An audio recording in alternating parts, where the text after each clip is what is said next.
Hey everybody, good morning. I'm thrilled that you're here. So I'm trying out some new software today, so I hope this works out well and we'll figure it out later. Anyways, my name is Rita Hickman. I'm a body-mind expert and a shiatsu massage therapist, and my specialty is helping women who are in toxic relationships get strong enough so that they can really make whatever choices they want in life. They can stay, they can go, they can stand up for themselves, they can learn life lessons, they can find a new job, they can change relationships, they can transform their life, whatever feels good to them. My job is to help them get strong enough so that they get their power back and make their own choices. So, okay, cool. So I'm not able to see everybody's names this morning. I haven't figured that one out yet. And I'll check the comments later too. We're still at the at the beta stage and getting all of the streaming thing figured out. Anyways, so today's topic is on why nobody believes you when you tell them about narcissistic abuse. Now, this is a super common problem, and actually the first time that I ran across it was when I was a kid.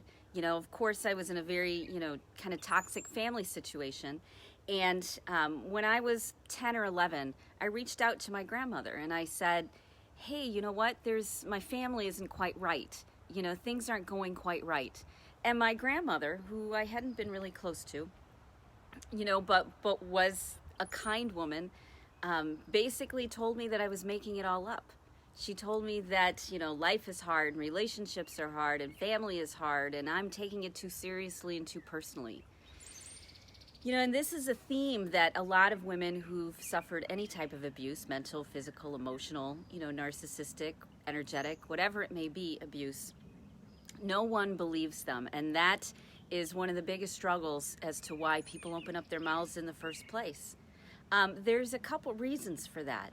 One of the reasons is if people haven't suffered these sorts of things, they have no idea what you're going through. And the level of pain and anxiety and drama and challenges that you're struggling with are completely outside of their perspective.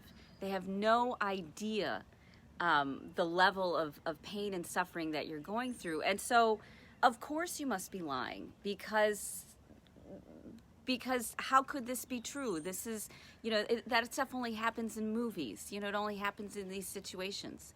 Another reason people don't believe you is because when they look at a situation, they're not understanding what your inner experience is.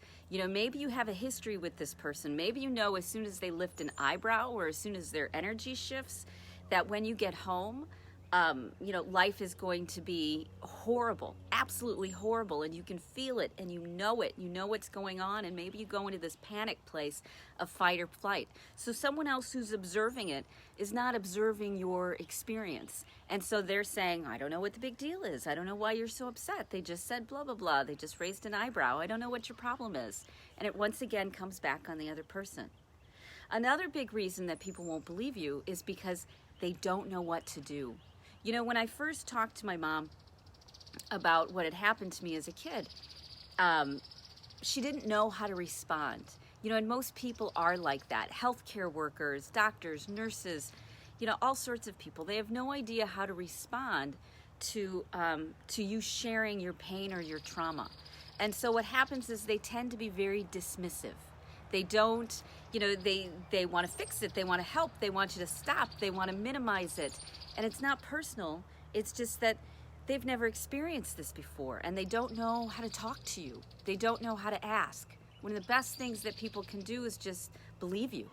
That's one of the biggest things that a good friend can do. So another reason that people don't believe you is because you're surrounded by people who don't believe you.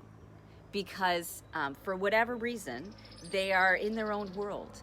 I was taught when I was very young that my experiences were melodramatic. My experiences were over the top. I was too sensitive. I was too whatever. And so I learned that my experiences were not, that I needed to keep them to myself, that I had to get over them, that I had to power through them. And then you look at all the personal growth stuff, and that's the thing.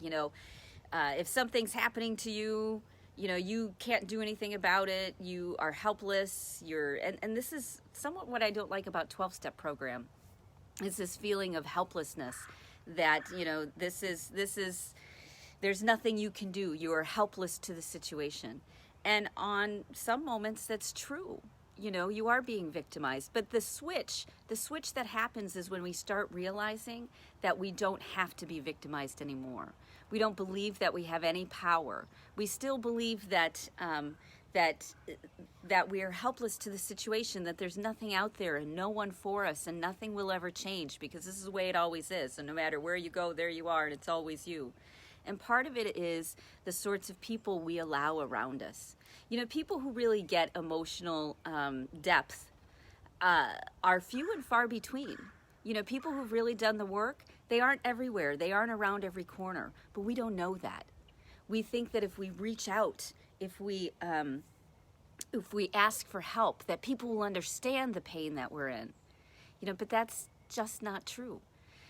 You have to surround yourself with people who are good friends, with people who look deeper than the surface, with people who want your best interests in mind, with people who are healthy themselves. And you have to seek these people out. You have to seek these friends out, and you have to find them, the ones who've gone through the work. Maybe they're quieter. Maybe they're not as exuberant.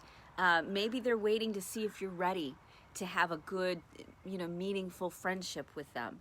We're surrounded by people who don't have the ability to really be present to us. And so your responsibility is to start looking for and finding people who can be present to you. Good friends who understand what friendship is about, who understand what love and compassion and kindness and empathy and all of that mental health is all about.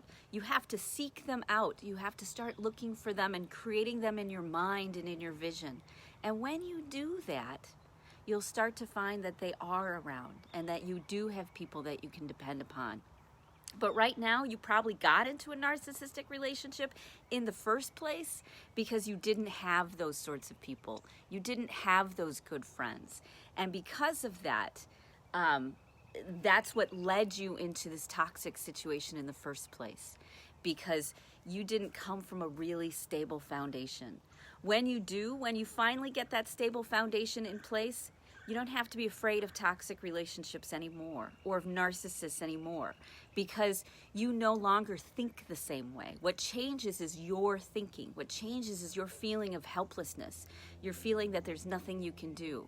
What changes is you being able to reach out and get the things that you need, no matter the situation.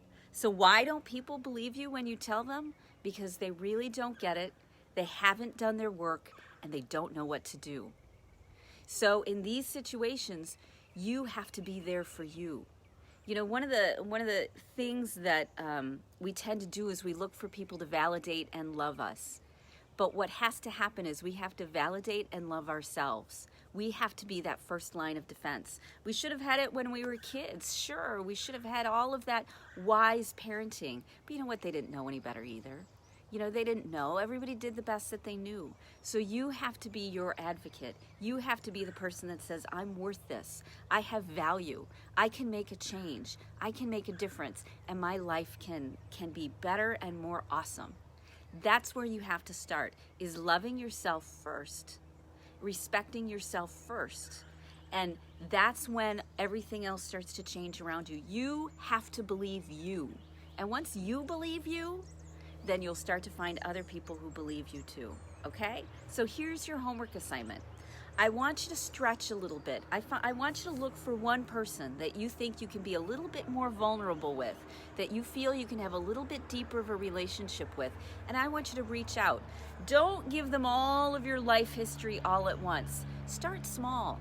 Start with small intimacies, with sharing things. Let the relationship grow and deepen. I want you to reach out to somebody that you like to have a closer friendship with, that you like and you respect and you value. And I want you to start baby step by baby step, creating a better, more intimate, loving relationship with them. One that has meaning and depth. Good friends. Good friends. I want you to start creating that relationship with someone, okay? And it doesn't have to be a big deal. It can just be like, hey, I brought you a donut. You know, or I was thinking about you today. It's nice to see you. It starts with that, and then the relationship starts to grow. But surround yourself with people. Start reaching out to people that you have a really good gut sense will get what you're talking about.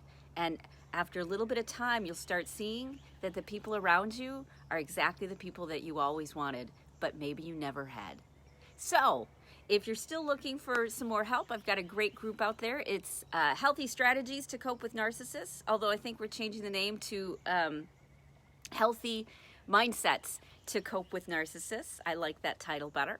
And take a look for the group and ask to join, and we'll add you. And if you're already a part of the group, share it with people you think would like to be a part of it, so that we can really grow this tribe and support one another, because that's what this is about creating healthy friendships and relationships and lifestyles, and breaking us out of this toxicity that the world seems to be swimming in. Okay? So I hope you have a great rest of your day. I'm looking forward to this beautiful weather myself, and I will talk to you later. I hope my experiment worked out.